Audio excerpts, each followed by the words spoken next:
Ciao ragazzi, qui Marchettino e oggi ci facciamo una chiacchierata per parlare del mercato dell'auto, perché oggi più che mai questo mercato è in profonda crisi, i numeri parlano chiaro e questa potrebbe essere anche l'occasione buona per comprare una macchina sportiva, una supercar, addirittura anche una hypercar a prezzi più contenuti rispetto alle quotazioni che abbiamo visto nei scorsi mesi e anni.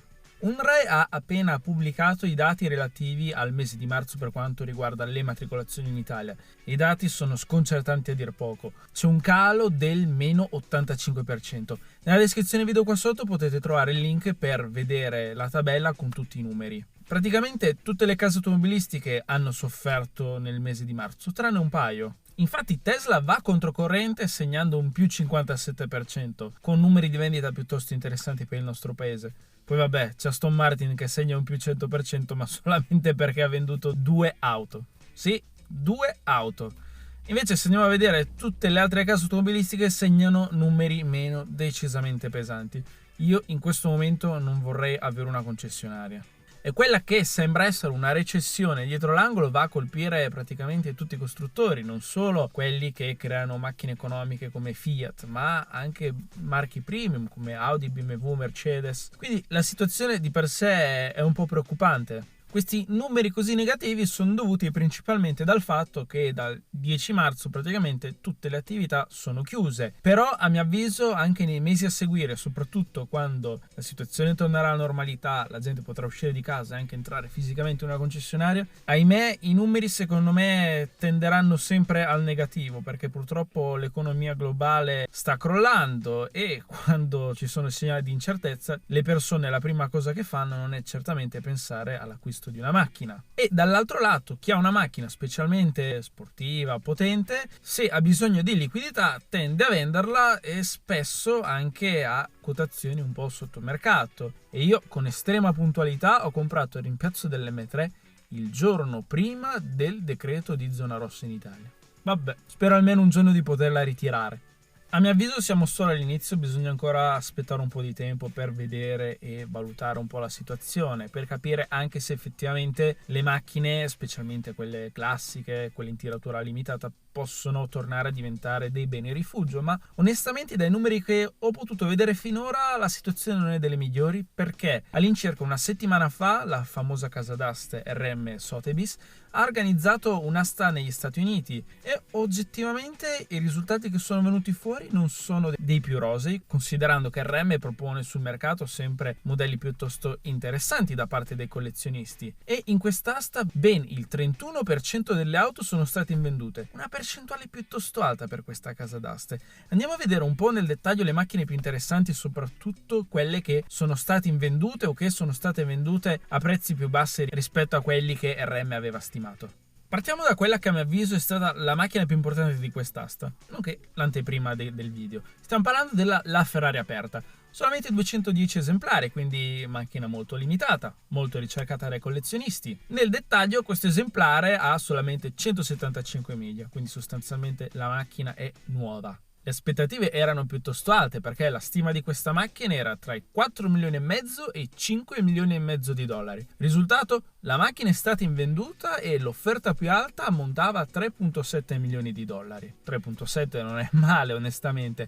Però se andiamo a vedere nel passato, l'anno scorso la casa d'aste Mecum aveva proposto sul mercato un'altra La Ferrari aperta che apparteneva al famoso collezionista Michael Fuchs, con una stima decisamente più alta, tra i 6 milioni e mezzo e gli 8 milioni e mezzo di dollari. Risultato, la macchina è stata venduta a 6,1 milioni, una sostanziale differenza rispetto all'offerta più alta dei 3,7 per questa. Un'altra macchina importante battuta a quest'asta è questo esemplare di McLaren Senna.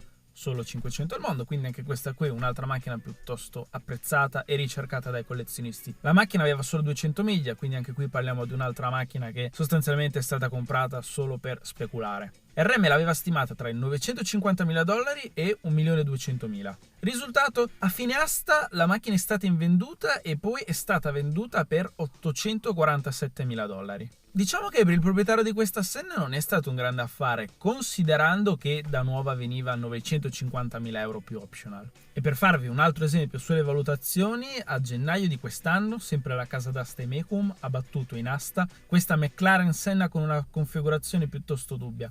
Anche sta macchina apparteneva al collezionista Michael Fuchs. Mecum l'aveva stimata tra il 1,5 milioni e $1.750.000 e alla fine è stata battuta ad $1.430.000. Praticamente quasi il doppio rispetto a questa Senna, e anche quella Senna verde era sostanzialmente nuova con pochi chilometri al suo attivo. Un'altra macchina molto interessante proposta da quest'asta è la Porsche Carrera GT. Questo esemplare aveva solo 2 proprietari e appena 5.000 miglia, quindi è un esemplare molto fresco con pochi chilometri, caratteristiche piuttosto importanti per i collezionisti. Eppure, data la stima tra le $650.000 e $720.000, questa macchina non ha neanche raggiunto il prezzo minimo di vendita, con il risultato che appunto questa macchina è ancora in vendita. La Ferrari 550 barchetta onestamente non è una delle Ferrari, esteticamente parlando, più riuscite di sempre. Eppure, essendo una Ferrari 12 cilindri limitata solo 448 esemplari, potete capire che i collezionisti dovrebbero fare a pugni per cercare di aggiudicarsela. Eppure, questo esemplare è stato stimato tra le $360.000 e $410.000 e il risultato, pure questa macchina è stata invenduta. Un'altra Ferrari piuttosto interessante e limitata è la Ferrari 430 scuderia 16M. Solamente 499 esemplari sono stati prodotti e sulla carta anche questa qui risulta essere una Ferrari piuttosto interessante per i collezionisti. RM aveva stimato questa 16M tra i $250.000 e i $300.000. Ho seguito l'asta dall'inizio alla fine e ho potuto constatare che in asta questa macchina è andata invenduta. Se non ricordo male, l'offerta più alta risultava essere $210.000. E una volta chiusa l'asta, la macchina è stata venduta privatamente, quindi a mio avviso, secondo me, venditore e acquirente si sono messi d'accordo su una cifra che va tra i $210 e i $250.000.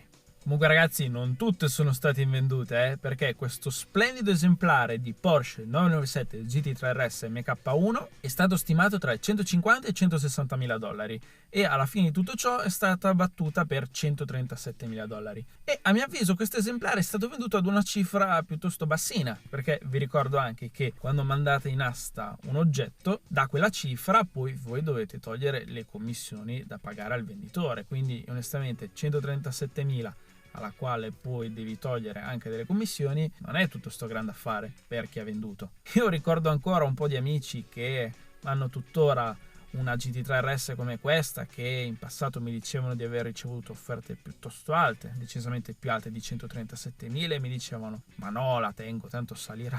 Invece mi viene da pensare che forse avrebbero dovuto accettare quelle cifre alte un po' di tempo fa. Molto probabile che nei prossimi mesi vedremo un assestamento dei prezzi e molto probabilmente anche un calo delle valutazioni, come possiamo vedere dalle cifre di vendita di quest'asta. Un'altra macchina che ho seguito con grande piacere a quest'asta è questo splendido esemplare di Ferrari F430 manuale. L'offerta più alta è stata di $150.000, eppure è stata invenduta. A mio avviso $150.000 sarebbe stata una buona cifra per venderla, perché se fate un giro sul mercato dell'usato si possono trovare tanti esemplari a quelle cifre lì, anche tanti esemplari che rimangono invenduti, quindi a mio avviso il proprietario di questa macchina voleva realizzare di più, ma per me $150.000 è una cifra molto corretta per un 430 manuale. E adesso passiamo a questa Lamborghini Diavolo, perché io ancora non ci posso credere. Questa macchina è stata battuta a $68.000. Io suppongo con tutta la meccanica, quindi motore, cambio, senza sorprese dietro l'angolo. Ma ragazzi, per una macchina del genere è regalata. Io quando guardavo il prezzo dicevo no, devo iscrivermi e fare subito un'offerta.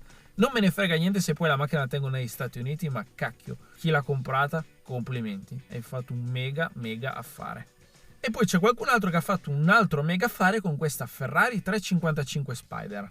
Questo esemplare con appena 28.000 miglia, cambio manuale, è stato battuto alla ridicola cifra di $52.000.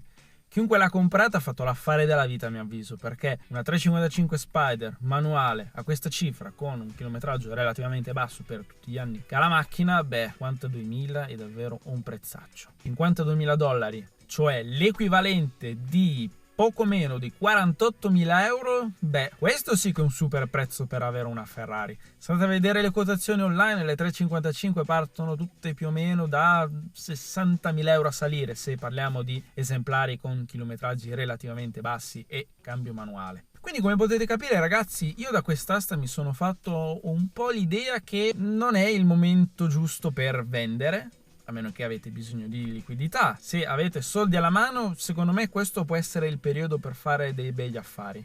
In ogni caso io il mio acquisto l'ho già fatto, spero di poterlo ricevere presto. Non vi nascondo che un po' più avanti mi piacerebbe aggiungere al garage anche un M3 46 manuale, quindi chi lo sa, magari riesco a trovare un M3 a buon prezzo da prendere.